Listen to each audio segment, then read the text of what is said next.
तरुणांनी ठरवलं तर ते काय काय करू शकतात हे देशाला जंतर मंतरवरच्या आंदोलनाच्या निमित्तानं दिसून आलेलंच आहे।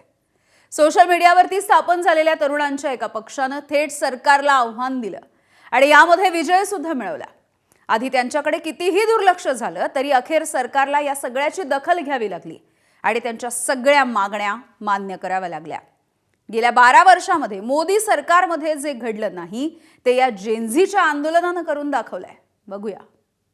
क्या कहते थे, इस सरकार में इस्तीफे नहीं होते। हम कहना चाहते झुकती है दुनिया, झुकाने वाला चाहिए। अगर आप लोग डरेंगे नहीं, अगर आप लोग इस सरकार के सामने झुकेंगे नहीं तो अच्छा छोटे इस्तीफे ले सकते हैं। ज्यांना झुरळ म्हणून हिणवलं त्याच तरुणांनी हे करून दाखवलं। जे विरोधी पक्षांना जमलं नाही ते जेन झीनं करून दाखवलं। नीट परीक्षेच्या घोटाळ्यानंतर दिल्लीतल्या जंतर मंतरवर आंदोलन करणाऱ्या विद्यार्थ्यांसमोर अखेर सरकारला झुकावं लागलं। आंदोलनाच्या 36व्या दिवशी विद्यार्थ्यांची कळीची मागणी सरकारनं मान्य केली। केंद्रीय शिक्षण मंत्री धर्मेंद्र प्रधान यांनी अखेर राजीनामा दिला।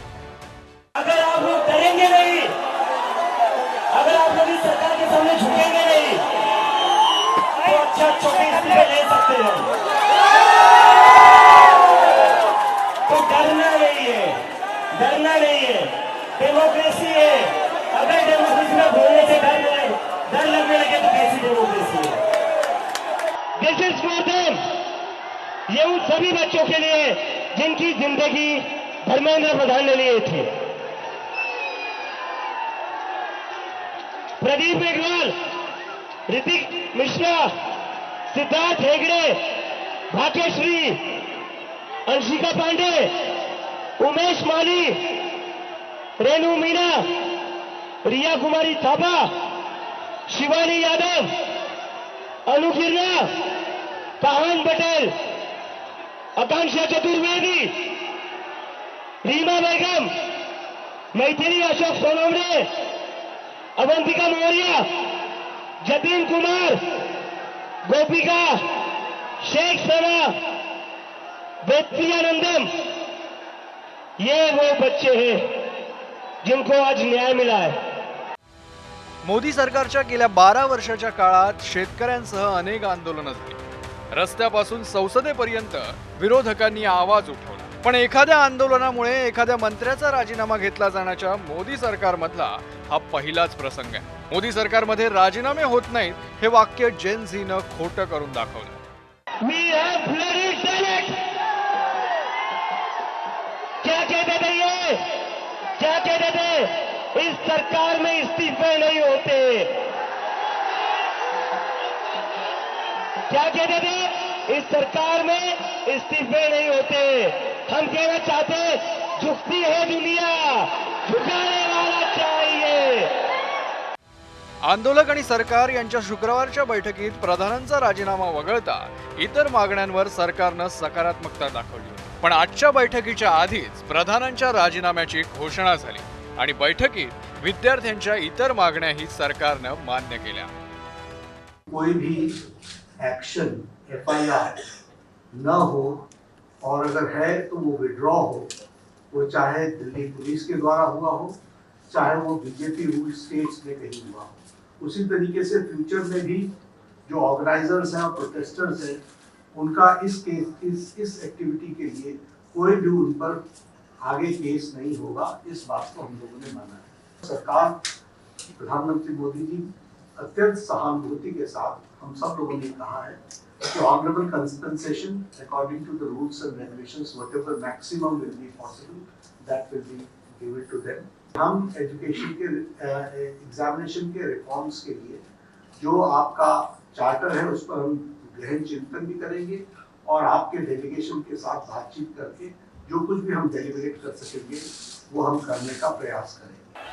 पहिल्याच आंदोलनाला असं भव्य यश मिळाल्यानं जंतर मंतरवर एकच जल्लोष करण्यात आला। अभिजित दिपकेंच्या नेतृत्वाखाली आंदोलन करणाऱ्या जेन झीचा उत्साह पाहण्यासारखा होता। आज वांगचूर सरांच्या 26 दिवसाचं जे उपोषण आहे ते यशस्वी झालं। आमच्या कष्टाचं फळ झालं। आज तर भारतातल्या तरुणांचं हे फळ आहे आणि त्यांच्यामुळे आपण जिंकू शकलेलो आहे. आम्ही पहिल्या दिवसापासून आहे, आजचा 36वा दिवस आहे. बरं, आमचं हे आंदोलन सक्सेसफुल झालंय. लहान मुलांना आई वडील जेव्हा बोलतात ना की बाळा करू नको, पण तो लहान मुलगा नेहमी करतो. ही सगळी तरुण मंडळी आहेत ना, ही सगळी तरुण मंडळी रस्त्यावर उतरून धर्मेंद्र प्रधानचा राजीनामा घेतल्याशिवाय जाणार नव्हते. सरकार ने इस्तीफा लिया है, सरकार झुकी है, तो ये कहीं ना कहीं युवाओं की, लोकतंत्र की और जो हमारे बीच में जिन्हें हमें समर्थन दिया है उन सभी की बहुत बड़ी जीत है.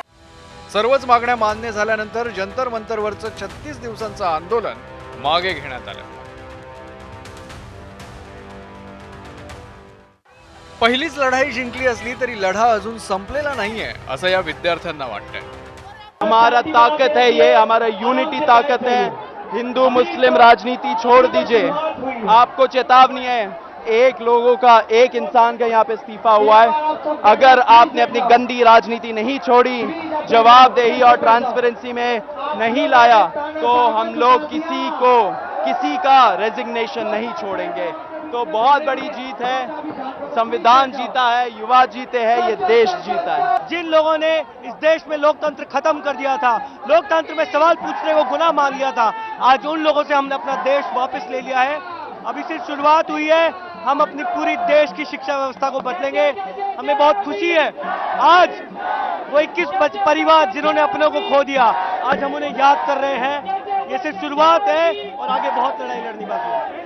आंदोलन यशस्वी करणाऱ्या युवा शक्तीची विरोधकांनी पाठ थोपटली आहे. तुमच्याशी सुसंवाद ठेवायला तयार असेल तर बोलायचं नाही असा हट्ट करू नका आणि सुदैवानं त्यांची बोलायची तयारी होती, हट्ट नव्हता. हे जे काही बोलणं झालं नरेंद्र मोदींचं त्यांच्याशी माझं,